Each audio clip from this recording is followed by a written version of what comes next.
диалектикалык сөздөр.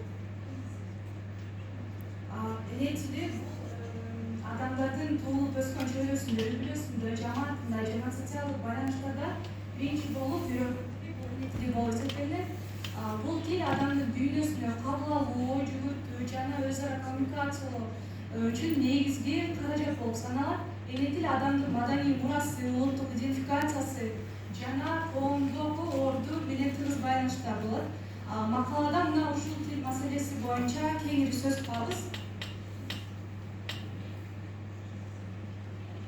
Диалектикалык сөздөр болсо, бул тилдин ар кандай аймактагы же этникалык топтордун колдонулган бир тилдин ичинде айырмаланган лексикалык, грамматикалык жана фонетикалык өзгөчөлүктөр болуп саналат.